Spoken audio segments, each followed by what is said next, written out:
Gracias, Humberto. Muy buenos días a todos. Nos pareció de interés hacer un relevamiento de los ajustes habituales que efectuamos en las liquidaciones del impuesto a las ganancias de sociedades. La idea es hacer una suerte de ayuda a memoria, recordatorio de los ajustes más comunes en la determinación del impuesto a las ganancias de las sociedades de capital. No vamos a profundizar sobre las particularidades de los ajustes, vamos a hacer un comentario general de los ajustes habituales, de los ajustes más comunes, y tampoco vamos a referirnos a los tratamientos especiales, como por ejemplo la evaluación de Hacienda en los establecimientos agropecuarios o el régimen aplicable a las empresas de construcción. ¿Cuáles son los ajustes más comunes, habituales, en la liquidación del impuesto a las ganancias de sociedades? Evaluación de bienes de cambio. Como ustedes saben, existen criterios diferentes de evaluación contable impositiva, por lo tanto debemos efectuar el ajuste de evaluación cuando hacemos la liquidación del impuesto a las ganancias. Por ejemplo, las mercaderías de reventa contablemente se evalúan a valor de reposición. El impuesto a las ganancias establece que deben evaluarse al costo de la última compra efectuada en el ejercicio. Si la compra es anterior a los 2 meses anteriores a la fecha de cierre de ejercicio, la ley del impuesto establece que el costo debe actualizarse, pero recordemos que por la vigencia del artículo 39 de la ley 24.073 no corresponde practicarse la actualización del costo de los bienes de cambio, aun cuando debamos practicar el ajuste impositivo por inflación. La ley del impuesto a las ganancias hace referencia a la evaluación de los bienes de cambio con criterio general, artículos 56, 60 y los concordantes del decreto reglamentario, y hay artículos que se refieren específicamente a la evaluación de la hacienda en los establecimientos agropecuarios, inmuebles, bienes de cambio, y lo que, reitero, es importante es que no podemos actualizar el costo de los bienes de cambio conforme lo establece el artículo 93 de la ley del impuesto. Devengado exigible es una opción que tiene el contribuyente que permite diferir la imputación de la ganancia por la venta de bienes en determinados casos contemplados en la ley y en el decreto reglamentario. ¿Cuándo puede el contribuyente optar por aplicar devengado exigible? Cuando se trata de venta de mercaderías con financiación superior a 10 meses, o también en el caso de venta de otros bienes en cuotas con vencimientos en más de un periodo fiscal. Por ejemplo, se vende un inmueble en cuotas que vencen en más de un periodo fiscal, se puede entonces imputar el resultado de la venta en función de la exigibilidad de las cuotas convenidas. Este es un beneficio importante a tener en cuenta que pueden utilizar los contribuyentes, las sociedades, cuando venden determinados bienes conforme lo establece la ley y la reglamentación. Valuación de títulos valores emitidos por entidades del país, es decir, títulos valores que generan rentas de fuente argentina. Los títulos públicos y los bonos, las obligaciones negociables que cotizan en bolsa, se tienen que evaluar a valor de cotización a la fecha de cierre de ejercicio. Mientras que las acciones, cuotas y participaciones sociales, cuotas parte de fondos comunes de inversión y participaciones en fideicomisos, impositivamente deben valuarse al costo. Por lo tanto, si tenemos en el balance acciones que están valuadas al costo actualizado o al valor patrimonial proporcional, deberemos efectuar un ajuste. ¿Por qué? Porque impositivamente el resultado por tenencia no se encuentran grabados por el impuesto, es decir, deben valuarse al costo de compra. La ley 24.730 de fines del año 2017 estableció que corresponde ajustar el costo de venta de determinados bienes en la medida en que se trate de compras efectuadas en los ejercicios iniciados a partir del 1 de enero del 2018. ¿En qué casos corresponde actualizar el costo de venta conforme lo establece la ley? Cuando se trata de bienes muebles amortizables, inmuebles que no revistan el carácter de bienes de cambio. Si se trata de inmuebles que revisten el carácter de bienes de cambio, el costo no es actualizable por el artículo 93, artículo 39 de la ley 24.073. ¿Qué otros bienes pueden actualizar su costo en oportunidad de la venta? Bienes inmateriales, acciones, cuotas, participaciones sociales. Reitero, contablemente se evalúan a cotización, si se trata de acciones que cotizan a costo actualizado o valor patrimonial proporcional. Impositivamente se evalúan al costo. Esto no implica que no pueda actualizar el costo de venta si se trata de acciones, participaciones sociales adquiridas a partir de los ejercicios iniciados desde el 1 de enero del 2018. Y también, finalmente, las señas que congelen el precio de los bienes adquiridos indicados con anterioridad. Venta y reemplazo. También esto es un beneficio importante que establece la ley del impuesto. Permite afectar la utilidad de la venta de determinados bienes al costo de adquisición de los bienes de reemplazo. ¿En qué casos se aplica o se puede aplicar este beneficio de diferimiento de imputación de la renta? En el caso de tratarse de bienes muebles amortizables o bienes inmuebles afectados a la explotación como bienes de uso, locación o arrendamiento y cesiones onerosas de usufructo, uso, habitación, anticresis, superficie u otros derechos reales. Este es un beneficio también importante que permite de alguna forma diferir el ingreso del impuesto a las ganancias. Es importante tener en cuenta que para que se pueda hacer uso del beneficio que establece la ley, se tiene que adquirir el bien de reemplazo dentro del término de un año. En el caso de bienes muebles amortizables, la utilidad de la venta debe ser mayor al costo de adquisición del bien de reemplazo, o si fuese menor, bueno, se podrá afectar la parte proporcional que corresponda. Y en el caso de los inmuebles, para poder afectar el 100% de la utilidad al bien de reemplazo, se requiere que el precio de venta del bien inmueble sea inferior al costo de compra del bien de reemplazo. En caso contrario, también se podrá afectar la parte proporcional de la utilidad que corresponda. Ajuste de amortizaciones de bienes de uso. También esto fue establecido por la ley 27.430 de fines del año 2017. Se permite la actualización de la amortización de los bienes de uso dados de alta en los ejercicios iniciados a partir también del 1 de enero del 2018.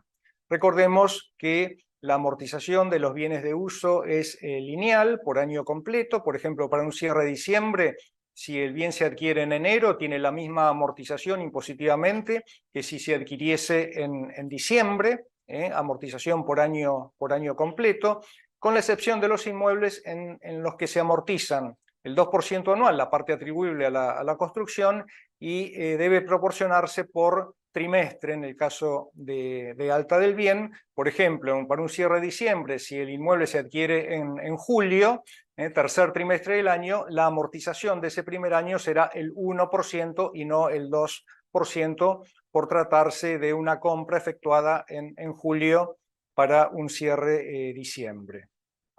Amortización de bienes intangibles, bienes inmateriales. Pueden amortizarse los bienes intangibles. También puede actualizarse la amortización si se trata de altas de ejercicios iniciados a partir del 1 de enero del 2018. No pueden amortizarse el valor llave, no pueden amortizarse las marcas. Los intangibles, los inmateriales amortizables son aquellos que tienen un plazo de duración limitada por ley o por contrato. Pueden así, por ejemplo, amortizarse las patentes, los derechos de concesión, pero no, reitero, las marcas ni el valor llave. Gastos de organización. La ley admite que puedan deducirse en el ejercicio en que se realizan primer ejercicio o amortizarse en hasta 5 años. Deducción de gastos de automóviles. Tenemos que tener en cuenta que si hay automóviles existe una limitación para deducir la amortización y los gastos de mantenimiento. ¿Qué se entiende por automóvil? Debemos remitirnos a la ley de tránsito, es el vehículo para el transporte de personas de hasta 8 plazas. Esta es la definición del reglamento, que reitero, remite al artículo 5 de la ley de tránsito.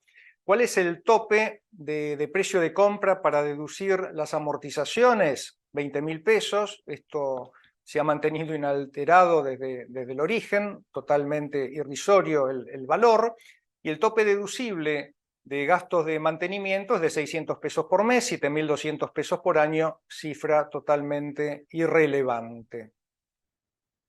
Deducción de intereses financieros. Esto es un aspecto también importante que tenemos que tener en cuenta. No hay en la ley ninguna limitación para la deducción de intereses comerciales, entre comillas, es decir, los intereses por adquisición de bienes o por prestaciones de servicio son deducibles en su totalidad sin ningún tipo de limitación. Se establece entonces la limitación para la deducción de los intereses por deudas financieras contraídas con empresas vinculadas del país o del exterior. Reitero, tiene que tratarse de deudas de carácter financiero con empresas vinculadas. ¿Cuál es el tope, el límite para la deducción de los intereses financieros?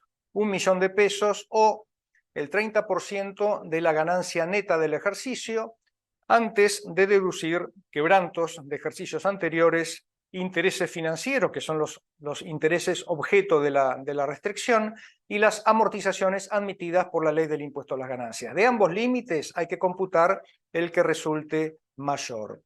La ley establece excepciones para la aplicación de esta restricción a la deducibilidad de los intereses financieros. Por ejemplo, si se comprueba, si puede probarse que el beneficiario de los intereses pagó el impuesto a las ganancias por esos intereses financieros que ganó, bueno, en ese caso no existe restricción para la deducción de los intereses financieros en cabeza del prestatario. Recordemos también que en el caso de existir rentas exentas o no gravadas, debe efectuarse un prorrateo para deducir la porción de los intereses que corresponda a las rentas gravadas respecto del total de la renta, exenta, no gravada y gravada.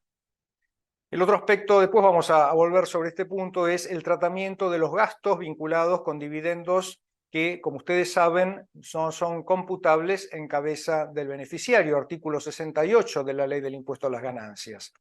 En los gastos vinculados con impuestos con dividendos no computables se encuentran, por ejemplo, los intereses financieros, es decir, los intereses contraídos por deudas para la compra de acciones que generan como renta dividendos no computables.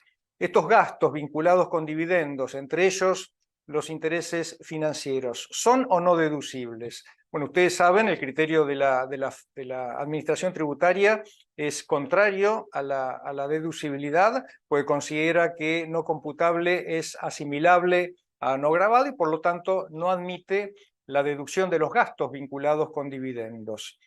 Sin embargo, en la justicia tenemos jurisprudencia de todo tipo, a favor y en contra, y recordemos que hay dos antecedentes muy importantes del año anterior, del año pasado, 2022, de la procuradora ante la Corte, en el caso IVAX o Grupo Financiero Galicia, en donde la procuradora fiscal se pronunció a favor de la deducibilidad de los gastos vinculados con dividendos no computables. Con lo cual es un tema abierto, veremos cómo se termina resolviendo en la Corte, que es quien deberá de resolver finalmente esta cuestión. Otro aspecto importante relacionado con este tema es si corresponde aplicar el criterio de afectación específica o universalidad del pasivo a efecto de la deducción de los intereses. Y en este punto recordemos la causa Inc. de la Corte, en donde el máximo tribunal sostuvo que el criterio de afectación específica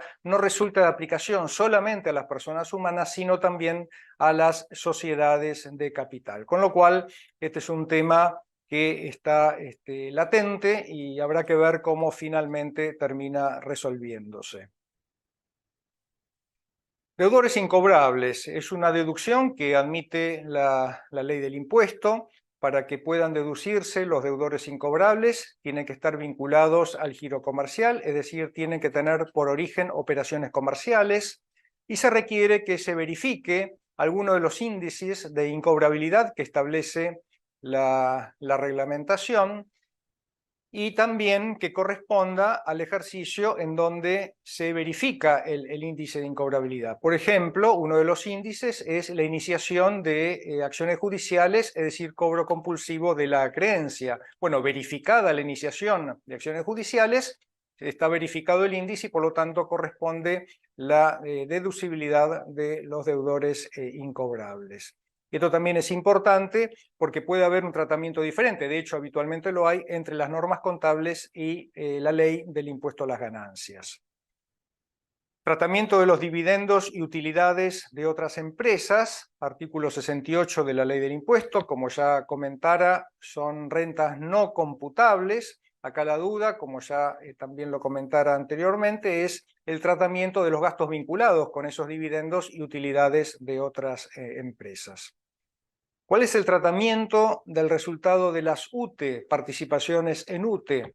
Debe computarse en cabeza del socio la proporción del resultado impositivo de la UTE que le corresponda conforme el último balance de la UTE cerrado en el ejercicio que se liquida. Este es el criterio que ha sostenido también la Administración Tributaria, es decir, no debe haber un balance especial de la UTE a la fecha de cierre del ejercicio del socio. Hay que tomar el último balance comercial de la UTE a la fecha de cierre del ejercicio de cada uno de los socios de la agrupación. No pueden deducirse multas, costas causídicas, intereses punitorios derivados de obligaciones fiscales y otras sanciones que expresamente ahora se contemplan en la reglamentación del impuesto. ¿Cuáles son las otras sanciones, otras multas, otras sanciones administrativas? Comprende, entre otras, las aplicadas por el Banco Central de la República Argentina, la Unidad de Información Financiera, la Comisión Nacional de Valores y la Superintendencia de Seguros de la Nación, entre otros organismos o autoridades de aplicación. Esta restricción o esta imposibilidad, mejor dicho, de la deducción de multas y otras sanciones establecida por el reglamento ha sido criticada por no respetar el principio de legalidad, puesto que debió haber sido contemplado por la ley del impuesto y no por el decreto reglamentario, como finalmente se estableció en los artículos 188 y 227. ¿Cuáles son los impuestos que no resultan deducibles y por lo tanto tenemos que impugnarlos en el balance fiscal? El impuesto a las ganancias está contemplado en la propia ley del impuesto, ley 92, artículo 92. Tampoco pueden deducirse los impuestos sobre terrenos baldíos y campos que no se exploten. No se admite la deducción del impuesto a los bienes personales responsable sustituto. ¿Por qué? Porque es un impuesto que en realidad lo ingresa a la sociedad en su carácter de responsable sustituto, pero en realidad recae sobre el accionista, sobre el socio, y por lo tanto la sociedad puede cobrarle el impuesto que ingresó en su carácter de responsable sustituto. ¿Cuál es el tratamiento del gross INAP, del acrecentamiento de la renta? Esto ocurre cuando el impuesto está a cargo del deudor. Corresponde incrementar el importe del concepto que se abona en el impuesto a cargo del deudor. Bueno, el gross INAP en realidad resulta deducible si el gasto es deducible. En definitiva, es mayor valor del concepto que se termina abonando. ¿Y en qué momento podemos deducir el impuesto tomado a cargo por el deudor? En mi criterio, cuando se devenga el gasto, o sea, el concepto al que accede, y no cuando se abona, pero recordemos que el criterio de la dirección es que este impuesto es deducible cuando el deudor paga el concepto por el que se acrecienta la renta. Tratamiento de las ganancias de fuente extranjera, fundamentalmente en el ajuste impositivo por inflación, título 6 de la ley del impuesto a las ganancias. Recordemos que las inversiones que generan renta de fuente extranjera no son activo computable en el ajuste impositivo por inflación. Consecuentemente, si tenemos, por ejemplo, dólares en una cuenta del exterior, vamos a tener que gravar las diferencias de cambio generadas por esa cuenta y no vamos a poder computar como activo expuesto la cuenta, el saldo de la cuenta al inicio del ejercicio que estamos liquidando. ¿Por qué? Porque no es activo computable en el ajuste estático por inflación. Este tratamiento obviamente es totalmente inequitativo y debería modificarse la ley del impuesto para corregir este efecto distorsivo que recién estamos comentando.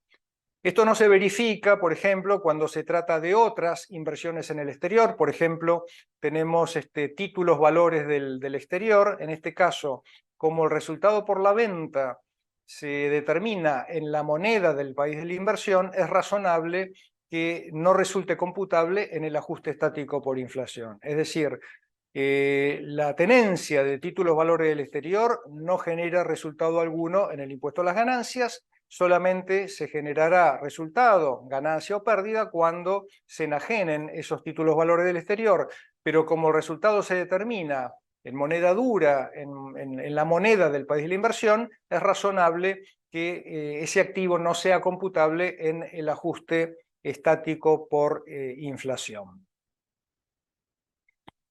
¿Cuál es el tratamiento de los retiros que efectúan los accionistas, los socios, sin que este retiro sea en interés de la empresa? Es decir, retiro que se imputa a la cuenta particular del accionista, del socio. Debemos analizar si corresponde el tratamiento de dividendos fictos o de disposición de fondos o bienes a favor de terceros. Esto es importante porque el tratamiento es totalmente diferente. Si corresponde el tratamiento de dividendos fictos, tratándose de beneficiarios, personas humanas o sujetos del exterior, la empresa deberá retener el 7% en concepto de impuesto a las ganancias en la medida en que se trate de dividendos provenientes de ganancias generadas en los ejercicios iniciados a partir del 1 de enero del 2018. Para determinar si corresponde el tratamiento de dividendos fictos o de disposición de fondos o bienes a favor de terceros, debemos comparar el retiro o las otras operaciones que expresamente la ley contempla con las utilidades acumuladas al cierre del ejercicio, en la proporción que le corresponda a la participación de cada accionista, de cada socio. Si el retiro o las otras operaciones que expresamente se mencionan resultan inferiores a la utilidad acumulada al cierre del ejercicio, reitero, en la proporción que corresponda, deberemos aplicar el tratamiento de la ley de las ganancias, que es el tratamiento de dividendos fictos, sujetos o no a retención conforme la calidad del beneficiario de la renta y el origen de la renta. Si se tratara de disposición de bienes muebles, el porcentaje aplicable a efecto de calcular dividendos fictos es el 20% y en el caso de inmuebles 8%.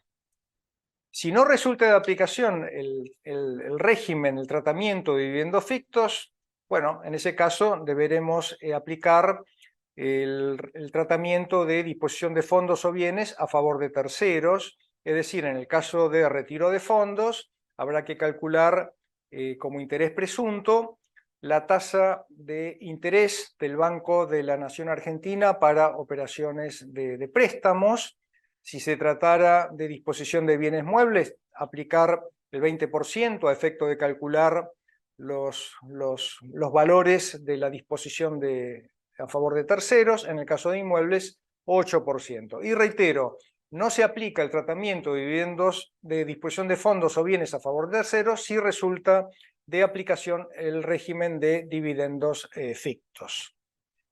Gratificaciones pagadas al personal resultan deducibles en el ejercicio por el cual se pagan en la medida en que se abonen antes del vencimiento de la declaración jurada del impuesto a las ganancias. Si se abonaran con posterioridad, se podrán deducir en el ejercicio siguiente.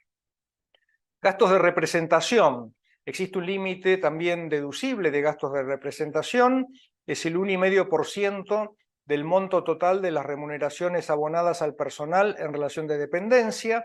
Es importante que tengamos en cuenta la relevancia de la imputación contable. ¿Para qué? Para imputar a gasto de representación lo que impositivamente es gasto de representación. Por ejemplo, no son gastos de representación los gastos de propaganda o publicidad o los viáticos que se le abonan al personal para de alguna forma compensar los gastos que implica el desarrollo de las tareas que tienen a su cargo. Entonces, imputemos a gastos de representación lo que fiscalmente es gasto de representación, porque es lo que está sujeto al límite del 1,5 de las remuneraciones abonadas para que se admita como gasto deducible. Ajuste impositivo por inflación. Bueno, en estos años corresponde efectuarse el ajuste impositivo por inflación. ¿Por qué? Porque la variación del índice de precios al consumidor de los 3 años anteriores a la fecha de cierre del ejercicio excede la pauta del 100%. A partir de los ejercicios iniciados desde el 1 de enero del 2021, el 100% del ajuste por inflación, sea este positivo o negativo, se imputa al ejercicio que se liquida. Existen todavía temas controvertidos, el que ya comentara del tratamiento de determinadas inversiones en el exterior, el tratamiento de la cuenta particular de los accionistas, fundamentalmente cuando el saldo es acreedor. Como ustedes recuerdan, la dirección considera que accionista no es lo mismo que socio, por lo tanto, el saldo acreedor de la cuenta accionistas para la administración tributaria es pasivo computable en el ajuste estático por inflación. Devengamiento de ingresos y gastos. Ley, artículo 24, las sociedades, los sujetos a empresa tienen que imputar los ingresos, los gastos conforme su devengamiento contable en principio, pero también tenemos antecedentes en donde la dirección, en muchos casos avalada por la justicia, consideró aplicable el devengado jurídico y no el devengado contable. Esto obviamente lo hizo cuando le conviene, así que es un tema también importante a tener en cuenta conforme los conceptos de ingresos y gastos que estemos analizando. Y hay una excepción a este principio de imputación por lo devengado que está contemplada en el último párrafo del artículo 24 de la ley, que está vinculado con la deducción de gastos que constituyen ganancias de fuente argentina para sujetos del exterior, regalías, intereses, etcétera, en la medida en que se trate de empresas vinculadas del exterior o ubicadas en países no cooperantes o de baja o nula tributación. Para su deducibilidad se requiere que el pago sea anterior a la fecha de vencimiento de la declaración jurada del impuesto a las ganancias. Honorarios del directorio es otra deducción que admite la ley del impuesto. No forman parte del concepto honorarios del directorio los sueldos que se abonen a los directores. Estos son deducibles sin límites en la medida en que resulten razonables en función de la tarea desarrollada. ¿Cuál es el tope deducible de honorarios al directorio? 12.500 pesos por director, incrementado 40% o 60% según el carácter del beneficiario, o el 25% del resultado contable de ambos, el que resulte mayor. Se pueden imputar al periodo fiscal en la medida en que se asignen individualmente antes del vencimiento de la declaración jurada de impuestos. Valuación moneda extranjera. Recordemos la vigencia de la circular 5 del año 2014. Esto es efectos, deducibilidad de las pérdidas por diferencias de cambio negativas derivadas de operaciones de dólar bolsa o MEP con títulos públicos. Compro dólares, por ejemplo, a través de la bolsa. Bueno, acá se genera un quebranto. ¿Por qué? Porque los dólares después los tengo que evaluar al tipo de cambio del Banco de la Nación. Bueno, tratamiento del quebranto en el impuesto a las ganancias. Esto es lo que ha tratado la circular 5, únicamente en el caso de dólar bolsa o dólar MEP, ya lo hemos comentado en alguna otra reunión. Ajuste de resultados de ejercicios anteriores. Acá también es importante que cuando hay contablemente ajuste de resultados de ejercicios anteriores, analicemos el concepto del ajuste para ver qué tratamiento impositivo corresponde dispensarle a ese ajuste que contablemente no pasó por el estado de resultados. Donaciones efectuadas, algunas donaciones son deducibles, otras no. Las deducibles tienen un tope, que es el 5% de la ganancia neta del ejercicio.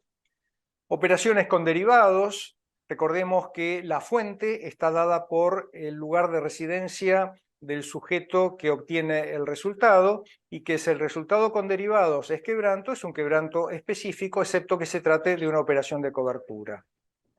Provisión vacaciones es deducible conforme sus devengamientos, es conveniente que esté contabilizada para no efectuar el ajuste impositivo. Marcas y patentes de beneficiarios del exterior es deducible solamente el 80%, y si la marca, la patente, corresponde a una empresa vinculada, tendremos que realizar el estudio de precio de transferencia, y además, para poder deducir este 80%, tienen que estar pagadas antes del vencimiento de la declaración jurada del impuesto a las ganancias. Participaciones en sociedades del exterior.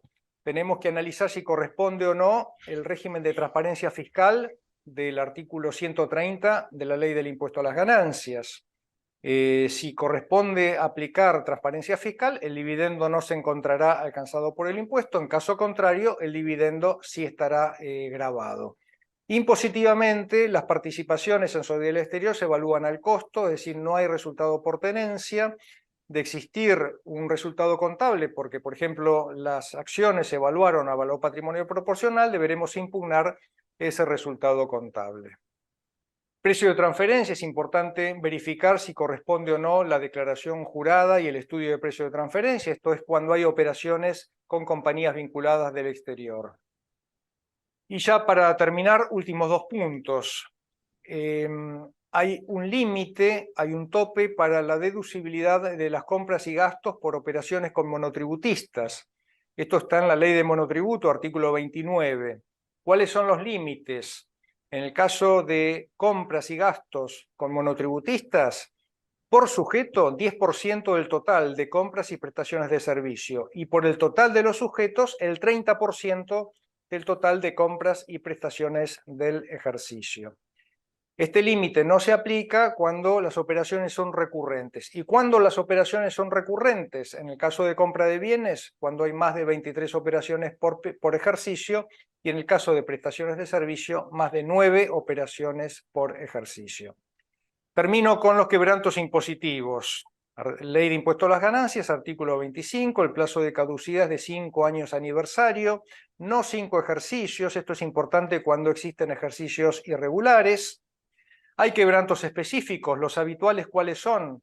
Los originados en la compra-venta de títulos valores del país, operaciones con derivados, excepto que se trate de operaciones de cobertura, quebrantos de fuente extranjera con carácter general, y en particular los quebrantos por compra-venta de títulos valores del exterior. Todos estos son quebrantos específicos, también caducan a los 5 años y solamente pueden afectarse contra utilidades del mismo tipo. No pueden actualizarse los quebrantos por aplicación del artículo 39 de la Ley 24.073, excepto, claro está, que podamos probar la confiscatoriedad. Ya tenemos múltiples antecedentes en favor de esta posición, y la otra alternativa para eventualmente actualizar los quebrantos es sustentarlo en la interpretación del artículo 25 de la Ley del Impuesto a las Ganancias, por establecer un régimen de actualización propio, no estar contemplado en el artículo 93 de la Ley del Impuesto, y por lo tanto considerar no aplicable la restricción, la prohibición de actualización del artículo 39 de la Ley 24.073. Bueno, esto es todo. Espero que les haya resultado de utilidad y quedo a disposición para las preguntas que quieran efectuarme. Muchas gracias.